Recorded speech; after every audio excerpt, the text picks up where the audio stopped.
Welcome to the Mayhem News Live Wrestling Broadcast with your host, the Man in Black, a.k.a. Team Iblievs. Each week we're here talking about the wrestling headlines and covering everything from Impact Wrestling to Smackdown. Join us each Tuesday via MayhemNews.com and the Mayhem News Live YouTube channel. You can subscribe to both and keep up with wrestling news and our show.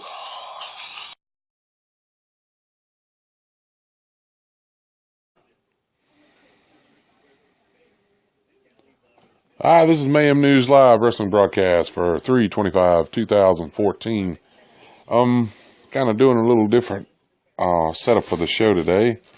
Had a lot of questions as I was looking over notes and watching the shows this week. So, one show we don't normally talk about, and that's Total Divas. And I've mentioned it before, but there were some things I wanted to cover about it. So we're going to get right into it. Got a lot to cover today. So, now, I know there's been another one, but this is about the first show of the season.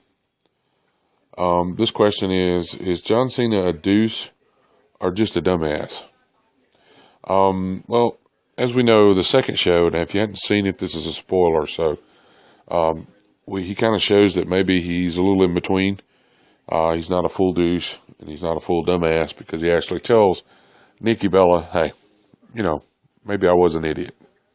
So, moving right along, here's what I don't get. We get to put up with Eva Marie, which she's growing on me a little bit, but the fact that they got rid of JoJo,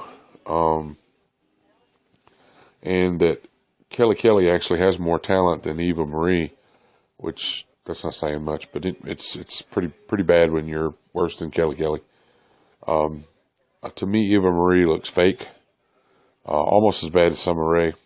But I just don't understand why. And I kind of think I know why, because her family are all idiots. The girl's 29 years old. If she decides to marry someone, suck it up, because it's really none of your business.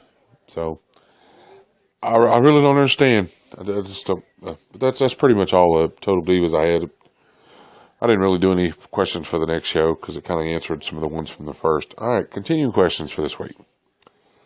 All right, we're going to continue with this. Had a bunch of questions I wrote down while I was watching the shows today. Can Triple H still work a match? I mean, can he literally get in there? He took his shirt off when he was beating up Daniel Bryan on Raw last week. And, it's obviously he's in shape. He looks almost in the same shape he was in when he came back after the quad injury. But can he literally work a match? Can he convince the WWE Universe that he can still sell a match against Daniel Bryan? By that meaning, against Daniel Bryan, a superstar who pretty much doesn't have a bad match. I have yet to see a bad match, other than when he got kicked in the face from Sheamus. But he was a heel then, so But he really doesn't have a bad match. Do we want to see Triple H as the WWE Heavyweight Champion of the world? As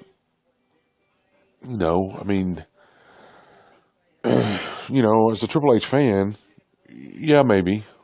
But the fact that he just put himself in WrestleMania just because, hey, I'm the COO. Yeah, I put myself in there. But I don't know. Do we really want to see him as World Heavyweight? Would we rather see Daniel Bryan? And I just don't. Now there's two views, okay? Is this his way of burying everyone? And saying, hey, I'm the COO. I'm also, in my opinion, the best superstar in WWE. Hate to burst this bubble, but you're not. Anyway. Or is it his way of elevating a match that was originally supposed to be Batista versus Randy Orton, and with people saying that Randy Orton is sometimes boring, and with the hatred that people have for Batista because he took what they said should have been Daniel Bryan's spot in the Royal Rumble, Is it his way of basically boosting a lackluster match? It could be. It could be a little of both. If you want to let us know what you think, you can contact us on Twitter. That's at Mayhem News Live, and kind of let us know what you think. Here's another one. Why must WWE have each heel require assistance to make them look strong? Every match they win, somebody helps them. There's always some little, somebody interferes, somebody walks out, and it gets their mind off the match, and the heel wins. What happened to the day when we had heels that were actually, if they were winning, they were actually just that good? I don't know. It just. And we're continuing. I had a bunch of questions. I wrote down a bunch of stuff, so this might be a little longer show than normal, but it's got a lot of information in it. Why is WWE, or excuse me, more likely, why is Triple H, he's the one that's supposed to be in charge of talent acquisition, dragging his feet in signing Sting, who has voiced extreme interest in signing with the WWE? This is different. Normally, when those rumors come out, he immediately signs with TNA, nixing all the rumors. He hasn't done that. He's done some indie stuff. He signed up for some appearances, but he has literally done interviews saying that this is what he wants. And I don't know why, but here are a couple of things that might make you think that this is why. Are they dragging their feet to help focus on Triple H and WrestleMania 30? If Sting were to come into WWE for WrestleMania 30, Triple H's appearance at WrestleMania would pretty much it would disappear like a stale fart. It really would, because that would be really, really big, Sting showing up at WrestleMania 30. Is Triple H worried that if Sting signs before WrestleMania, his WrestleMania 30, focus would fade? Yeah, it really would. Whether he's actually worried about it or not, this may be concerns. And we don't know what's going on behind closed doors. They may have something that they're planning all this time. You never know. Unless you're actually sitting in that board meeting when that decision is made, you don't know what's going on. Now, if Sting, or when Sting, eventually he will come to the WWE, as fans, what would we want to see Sting do in the WWE? Sting has voiced in an interview he did in London, voiced that he really wants to face The Undertaker. And not just at WrestleMania. He really wants to face him, period. Which, from a fan side, show he wants to work with the best. He has the ability to, know who he wants to work with and who would be best for him to work with. Because they've talked about Sting versus The Undertaker for years. Could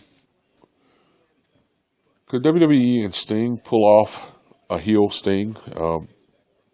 It hasn't worked before, and you think, well, he's going to have to be a heel to face The Undertaker, because no matter what, The Undertaker is right now as a face. Now here's what they could do. They could do Icon versus Icon, which truly The Undertaker is a WWE icon. He's got 21, soon to be 22 wins at WrestleMania, and versus Sting, the person that's never been to WWE. He's the only major wrestler that's never worked for WWE, of his caliber. Now, that would be possible. This would allow them both to be face. You wouldn't have to worry about Sting being a heel. There would be people that would pull for The Undertaker, but they would also pull for Sting. So, this is what I would want. Though rumors are floating around that Taker could be going heel, I think more than likely we will have a face versus face. But there have been rumors that The Undertaker may go a little darker and go heel. And okay, but now moving on, who did Zack Ryder piss off?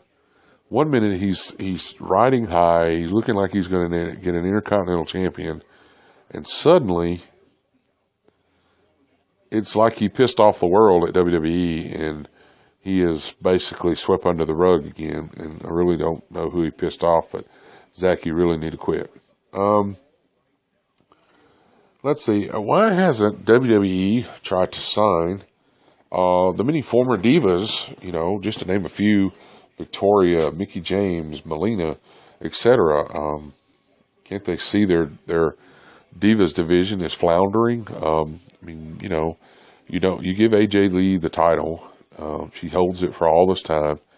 You've got Natalya, you've got Tamina, and yet you give it to AJ Lee just because she can talk and she can actually wrestle. But it's getting old. It's like Dean Ambrose, up until recently, had not defended his U.S. title against anyone. So, I don't know. But I don't know why. All right, well, we're going to move on from the questions that we've had. That was the questions I had this week. Just made some notes. And, we're going to do headlines last because most people want to hear about the shows anyway. So, Impact Wrestling, Magnus retains against Samoa Joe with interference from MVP and Abyss. I still do not understand why they built up the storyline with Abyss and Joseph Parks to let it go back to him just being somebody's stooge. I don't know. Angelina Love still wants to reunite the beautiful people. Velvet Sky seems to be interested, but Madison Rain is not. She's not up for that. So we'll see how that develops. I do think it's a storyline. I don't think it's a personal thing. I think it's just the fact that it's a storyline. It's not. I don't think it's a. Topa was defeated by Gail Kim, and Taz and Tenay actually announced that Topa is done in the TNA. This also verifies some of the internet wrestling community's rumors. There was really no reason given. She did give TNA credit and thanked them for allowing her to, live her dreams. So apparently they left on good terms. So, but I think you could probably see Topa just anywhere, SmackDown, the Shield's face turn, which I think is a good idea because they're making the Wyatts so dark. And that even though at their height of heelness, or their height of them being heel, they had so many fans that were positive. I think it's a wise decision, and they are continuing that. And I think it's a good idea. Miz returns. He did Miz TV, and I was kind of worried that they wasn't going to let him wrestle, but he ended up doing a big match with the participants for the Andre the Giant Memorial Battle Royal, and which the Big Show actually won. So that was pretty much the highlights from SmackDown for this week. Raw, Christian wins amongst several others. He will face Big E for the IC title at a later date. And me and the roommate's husband was talking, and I'm like Dennis. I don't think that Christian is showing the luster that he had. He kind of looks to me like he's struggling. He's getting a little old. So, I don't know if he's having some injuries that are bothering him, or it's just the way they're doing his character now. So we'll just have to see. Big Show and Titus O'Neil put on a great match. It was a great match. It really was. For two big guys, and they actually were third for the match of the night. I really enjoyed the match. Cody with Goldust defeats Fandango. This was actually a very decent match. Cody's in-ring skills are really being showed off, And, we all know that Fandango can actually wrestle, so even though he finishes with a top rope leg drop, I don't understand that. But anyway, that was actually second for the match of the night. Wyatt and Cena feud continues to build. Cena actually pulling off a paranoid affair. It was a great play. He actually played off that paranoid character, being paranoid that Bray Wyatt was going to get him, trying to make Wyatt look really, really scary. And he actually pulled it off. I give him credit for that. WWE announced that Scott Hall will join the 2014 Hall of Fame class. Very cool. We are all proud of him and Jake the Snake. And except for maybe Lita and I don't know about Mr. T, but except for those two, Jake the Snake said it was going to be an asshole 2014 Hall of Fame class. So I don't know. Vicky came out and announced after the Divas match that there would be a Diva Invitational. AJ was not happy. And Tamina was actually caught smiling after she was announced to be a participant in that. So it's going to be interesting who they decide to pin the Divas champion on. I'm wondering if this might be the end of AJ's reign. Maybe they've been listening. I don't know. The Shield's face turn continued on Raw with the heat between New Age Outlaws and Kane as being increasing. They actually had a match between the Shield and the Real Americans, and they actually won, and it was actually probably one of the best matches of the night. Taker begins to up the mind games between him and Lesnar, and I use the word mind really loosely when I talk about Lesnar because I don't think he really has any. I mean, the fact that he grabbed the mic from Paul Heyman, who is the best mic person in the business, as far as I'm concerned, other than maybe some of the announcers that we've had over the years, he actually grabs the mic and literally sounded stupid trying to call The Undertaker out. I think he should have grabbed it, went to talk, and just handed it back to Heyman. Said he didn't come here to talk, he come here to fight. Well, you can't do that either because UFC, you got your ass kicked. Anyway, moving right along. But basically Taker comes up, he opens the casket and there's nobody there. It's obviously he's underneath the casket. It comes up through the floor. But anyway, it was a good thing. Undertaker,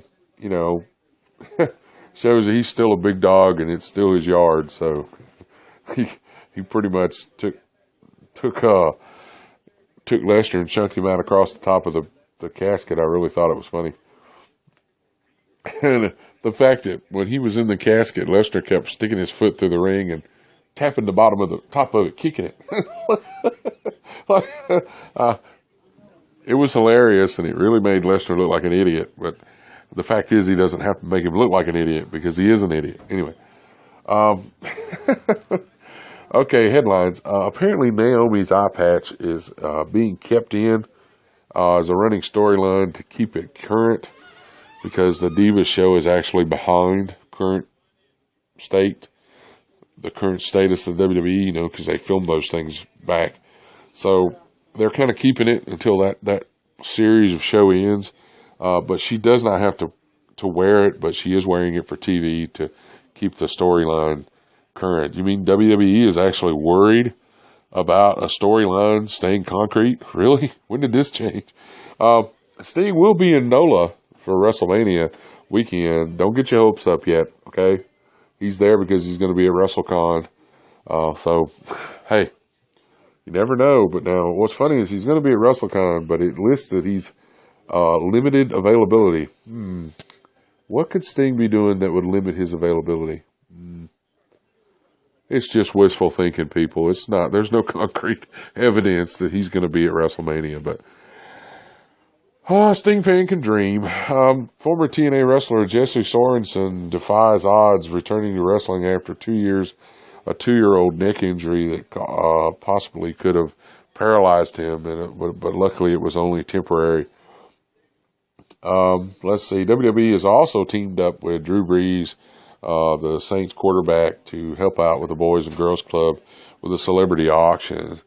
That is actually the show today. There was a lot of good stuff. Wasn't many headlines, but just got to the point where because I'm doing one big show, headlines are kind of all grouped together. But there's been a lot of stuff going on.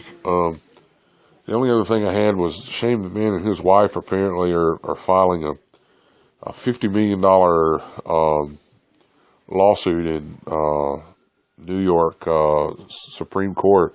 Something about their building. I was excited because I thought maybe he was going to sue WWE, but it's not. It has nothing to do with wrestling.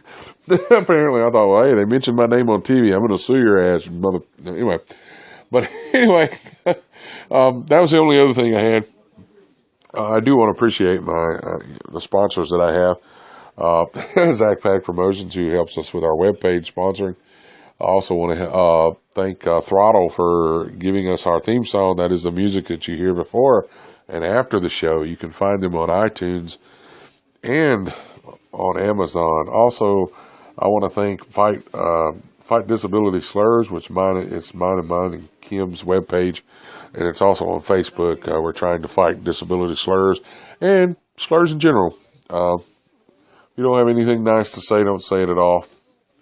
Or just get a hammer. Anyway, no, just a joke. Just a joke.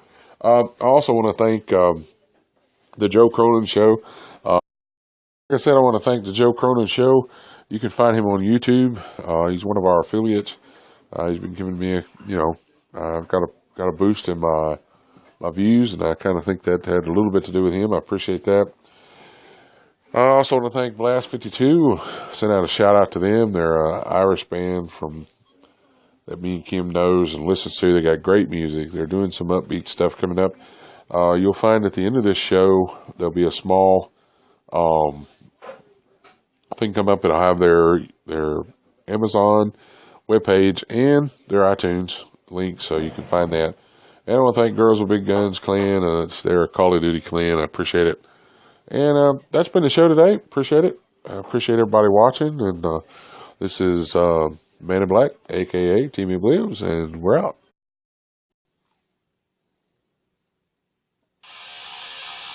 Welcome to the Mayhem News Live Wrestling Broadcast with your host, the Man in Black, a.k.a. Team Oblivions.